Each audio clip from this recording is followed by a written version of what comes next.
Pero isang beses sinabihan ko talaga si Senator Amy.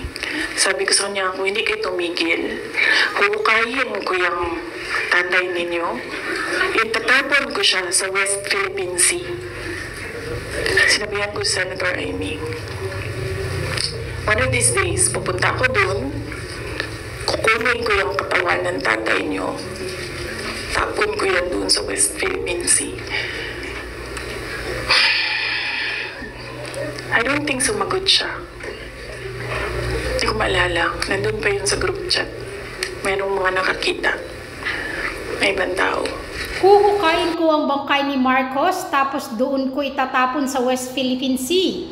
Ito ang banat ni Vice President Sara Duterte kay Senator Amy Marcos matapos makatanggap umano ng sunod-sunod na patutsada mula sa pamilyang Marcos.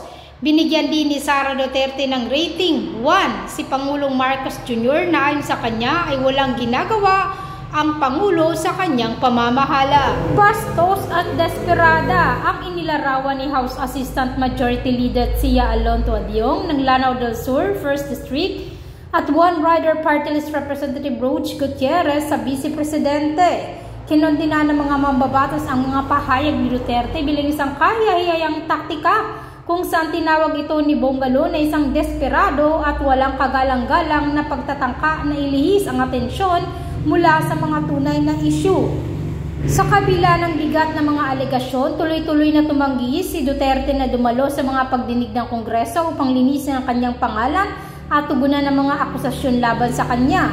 Nahaharap si Duterte sa maraming alegasyon ng maling pamamahala sa mga kumpidensyal at pondo ng panitik at kung saan kinu-question ng mga kritiko ang kawalan ng transparency at pananagutan sa kung paano inilalaan at ginastos ang mga mapagkukunang ito.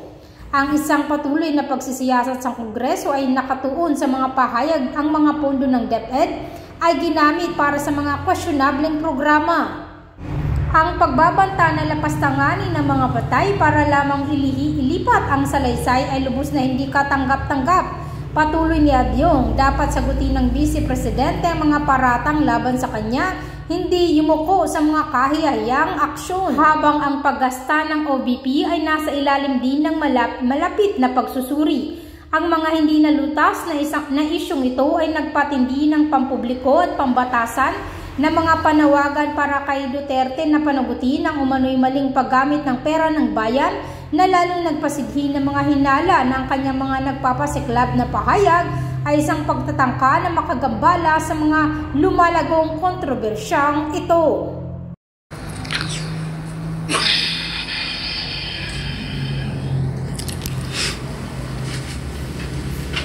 Magkasama kami nag-attend ng isang graduation. Truthfully, I wasn't feeling well. Kasi kinukulam nila ako. Andiyan na sila, umabot na sila sa kulam. Nagsama-sama na silang lahat. Kinukulam pa nila ako. So I wasn't feeling very well. Pero I had to go. Kailangan ko pumunta. Kasi para naman sa graduates yun. Hindi para sa akin yun. That's their happiest day. So, nagsama kami.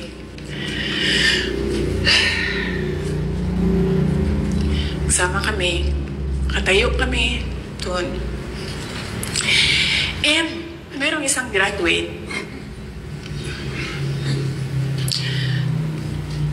na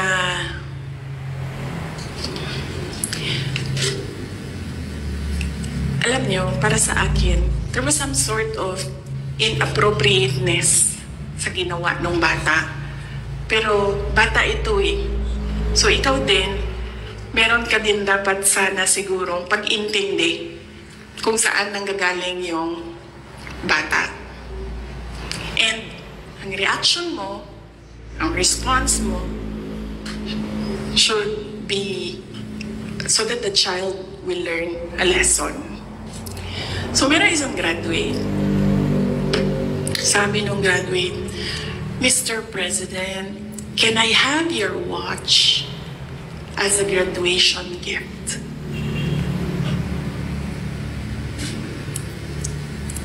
And narinig ko Tabi ako, di ba? Narinig nung katabi ko. Narinig nung katabi ng katabi ko. But apparently, this guy, di niya alam kung ano isasagot niya. So, ang ginawa niya, pinaulit niya sa bata. What did you say? So, this time, syempre bata, hindi niya alam ba saan yung...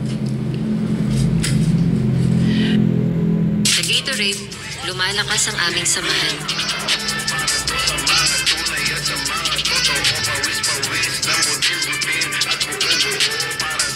Pag team effort, mas masarap ang pagkapanalo. Inulit ng bata, louder this time. Mr. President, can I have your watch as a graduation gift? Nasagot niya. Why? Why will I give you my watch? At that point, may sakit na ako. Wasn't feeling very well. Nandun lang ako, nakakatayo ako doon kasi may gamot ako.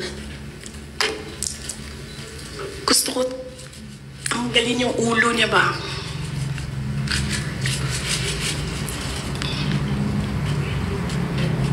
I realized toxic na yung relationship.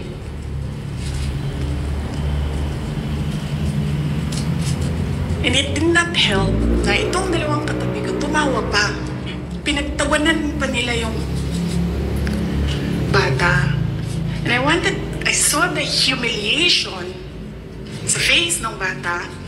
I wanted to help him. Gusto ko sabihin sa kanya, itong relo ko na lang, relo ito ng Vice President, ito relo ng Presidente, pero I hope this will do. And then I realized na baka mas lalong mapahiya yung bata if I do that. So I just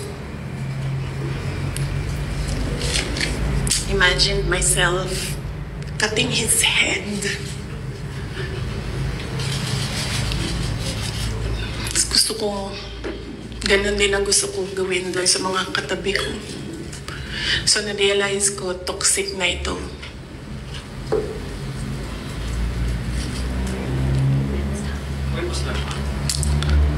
One of the graduation, hanapin niyo yung footage, makikita niyo doon yung mukha ko. Tsaka mukha niya. I-lip read niyo yung sinasabi niya. Why? Hanapin niyo yung footage. Magtrabaho kayo konti, mag-research kayo.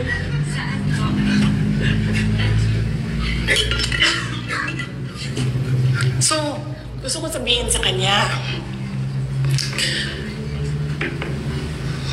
bago ko tanggalin ang ulo mo, yung batang yan yung magpapakamatay para sa bayan natin. Nag-aral yan ng 4 na taon, naghirap yan ng 4 na taon, walang tulog araw-araw para mag-training kasi mamamatay yan para sa bayan natin. Yan yung batang yan, ang mapuputulan ng daliri diyan sa fiasco ninyo sa West Philippine Sea. And then, I'll cut his head. So, doon, na-realize ko, toxic na, di ba? Ganyan na yung imagination mo. Ang imagination mo, sinasakal mo na yung tao. And then I said, this is over. Tapos na.